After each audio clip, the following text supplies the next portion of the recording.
Good day everyone, I am Kira Bait and for our group's presentation, we'll now discuss Popper's falsifiability principle. The world is viewed in different ways, and science is one of the approaches used to articulate the complexities of the world. However, science is a very broad study. Now the question lies on how can we narrow down the specific qualities that science possesses to prevent overlapping of ideas from other fields. Well, the answer is to demarcate science from non-science. But what does it mean to demarcate? Demarcation is a method used to know the limitations and scopes of a certain concept. It is used to categorize an idea or concept based on its specialization. Hence, it is used to differentiate science from non-scientific concepts.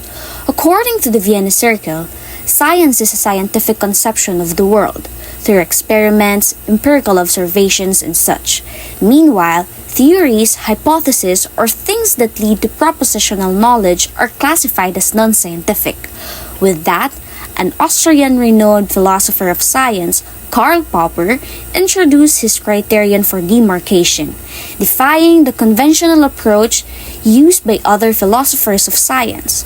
This focuses on the falsifiability of a concept instead of its verifiability since it's more conclusive. Let us now proceed on the theoretical framework of Popper's approach on the demarcation problem. In the problem of induction, Popper asserts that even numerous observational statements do not logically explain the universal theory. As we commonly know, that science relies on the notion to see is to believe, pertaining to the empirical evidence of concepts to verify its truth factor. However, Popper argued that verifiability is not the only factor that can be used to prove if a concept holds a truth or not. Instead, it should utilize modus tollens, or a deductive logical inference. To further explain, a theory implies a predicted observation. A theory cannot be proven true, but it can be proven to be false. This demarcation criterion attempts to easily evaluate an empirical evidence that has the potentiality to be contradicted by experience. Popper articulated this notion that proving a theory's compatibility on every observation lacks empirical content, trying to explain nothing by explaining everything. This sort of overwhelms the research to verify a concept. For him, a scientific concept gains prestige when a scientist makes risky predictions so that we can easily distinguish its errors if the theory is incorrect. Hence, it elevates its scientific value. In that case, Popper's notion shifted truth with corroboration, a measurement of a theory's performance under pressure of empirical testing. This will save a scientist's time from countless trials and errors. Besides, science is not a field pursued to instantly attain the ultimate truth, but rather, it is pursued to reach the closest approximation of the truth. Masyado bang mabigat? Let's lighten up! Ano, tara? Now, dito tayo sa logic ni Karl Popper.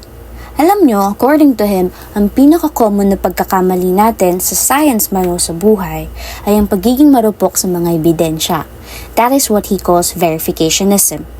Ito yung mindset na kapag gusto nating paniwalaan ng isang bagay, lahat ng makita natin gagawin nating sign. For example, dumaan lang siya sa harap mo, feeling mo soulmate na kayo. Nag-reply lang siya ng K, feeling mo interesado na siya. In his conjectures and refutations, sinabi ni Popper na may 7 reasons why this kind of mindset is wrong. Ang pinaka-weakness ng verificationism ay ang kadalian nitong makahanap ng confirmation kung naghahanap ka lang nito.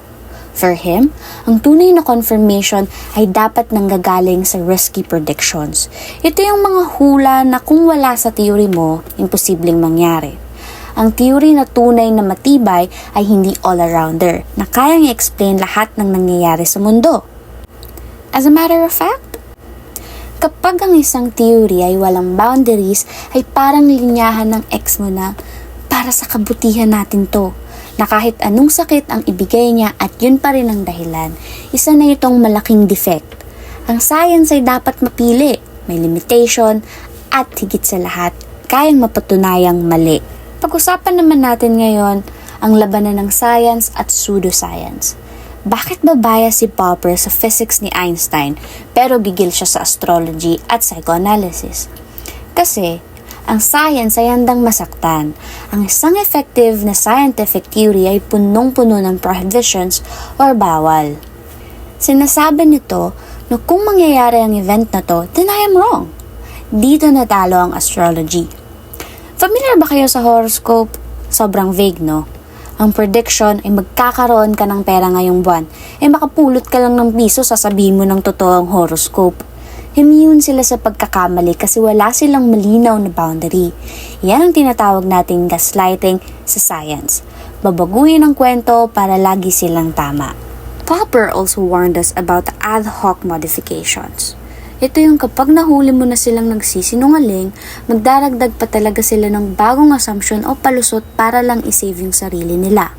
Sabi ni Popper, although it saves the theory from destruction, binababa naman nito ang dignity o scientific status ng disiplina.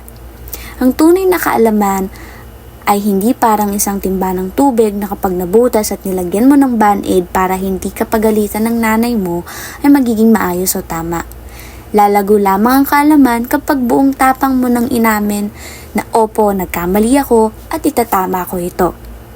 But of course, sa totoong buhay hindi naman ganoon kadaling mag-let go at umamin.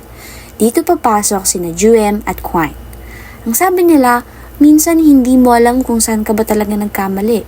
Kapag nag-fail ang isang experiment, hindi mo agad pwedeng itapon ang main theory. Think of it as a relationship. Nag-away kayo ng partner mo tapos ang theory mo ay mahal niyo ang isa't isa. Pero bakit kayo nag-away? Dahil ba hindi ka na niya mahal? The theory is wrong. O dahil lang bagutom ka lang that time? Auxiliary assumption. Ganon ang nangyari sa orbit ng Uranus. Instead na sabihin mali si Newton, nag-assume ang scientists na may ibang planetang humihila rito. And boom! Na-discover ang Neptune. Ibig sabihin, minsan tama ang theory. Yung mga small details o yung mga gamit lang talagang may problema. Sinundan pa ito ni Thomas Kuhn. Sabi niya, ang mga scientists ay conservative. Hindi sila revolutionary gaya ng akala ni Popper. Sa loob ng 1,000 years, naniwala ang mga tao na tayo ang center ng universe dahil sa geocentric model ni Claudius Ptolemy kahit ang dami ng evidence na hindi ito accurate. Hindi agad bumitaw ang mga tao. Bakit? Kasi wala pang replacement. Mahirap maging single pagdating sa bayarin, di ba? Kaya hanggat walang bago at better na theory, kakapit tayo sa luma kahit marami na itong red flags. Ngayon, papasok naman si Imre Lakatos. For him, science is not just a simple theory but a research program. It has what he calls hardcore. Ito yung pinakapuso ng paniniwala mo na hindi pwedeng galawin at para hindi ito masira, gumagawa tayo ng protective belts. Parang ganito, mahal ko siya. Yan ang hardcore mo. Ngayon, nalaman mong may kausap siyang iba. Yung protective belt mo ang gagawa ng paliwanag. Baka pinsan niya lang yun o baka super duper close friends lang. Ginawa mo yan para protektahan ang core mo. That is also applicable sa evolution theory ni Charles Darwin. Nung una, ang daming kulang na fossils. Sabi ng mga haters, falsified na yan. Pero hindi sumuko ang biologists. Sabi nila, hang kulit, pwedeng mag-wait ka. Rare lang kaya ang fossilization process. Imbis na i-give up ang evolution, ginamit nila ang loophole na yon para maghanap palalo ng evidence hanggang sa mahanap ang Archaeopteryx. Ang point ni Lakatos, hanggat ang theory ay nakakapag-predict pa rin ng new knowledge or progressive, huwag mo muna itong ituring na pseudoscience. May chance pa siyang mag-improve. Baka sabihin nyo, ano naman ang may dudulot ng falsifiability na to? Ang dami nang ang problema sa Pilipinas. Guys, ito ang ating ultimate red flag detector sa totoong buhay. First, sa medicine at public policy, isipin nyo, kung ang mga gamot na iniinom natin ay verification lang ang basehan, sasabihin ng kumpanya, uminom yung pinsan ko, kumaling siya. Pero hindi nila itetest kung may mamamatay ba. Ang falsifiability ay nagfo-force sa mga scientist na hanapin kung saan pwedeng mag-fail ang gamot para masiguradong safe tayo. Pangalawa, itinataguyod nito ang intellectual integrity. Sa mundo nating puno ng fake news and dogmatic thinking o yung mga taong akala mo laging tama, ang falsifiability ang nagtuturo sa atin na maging skeptical. It reminds us na ang pag-unlad ng lipunan ay hindi nanggagaling sa mga taong may sagot, kundi sa mga taong laging handang magtanong. Sabi nga ni Manner, ang pag-distinguish sa science at pseudoscience ay may malaking epekto sa budget ng bayan at sa tiwala natin sa katotohanan. At bilang pagtatapos, ito ang pinaghalong insights ng grupo namin. Ang falsifiability principle ni Popper ay parang isang matinding reality check. Natutunan namin na ang tunay na intelligence ay ang pagkakaroon ng intellectual humility. Hindi mahina ang mga nagkakamali. Ang totoong mahina ay yung mga taong nagbubulag-bulagan sa katotohanan para lang protektahan ang mga ego nila. Sa panahon ng information overload, kailangan nating maging mapanuri. Huwag tayong maging marupok sa mga information na nakukuha natin sa internet na too good to be true. At gaya ng turo ni Kuhn at Lakatos, kailangan din natin ng balance. Maging matatag sa prinsipyo pero maging flexible sa pagbabago. Ang scientific ay hindi lamang para sa mga nakalab coat. Ito ay isang mindset, isang paraan ng pamumuhay wherein mas mahalaga ang katotohanan kaysa sa pagiging tama. Because at the end of the day, mas mabuting masaktan sa katotohanan kaysa naman mabuhay sa isang magandang teorya na kasinungalingan naman pala. Ikaw ang tanging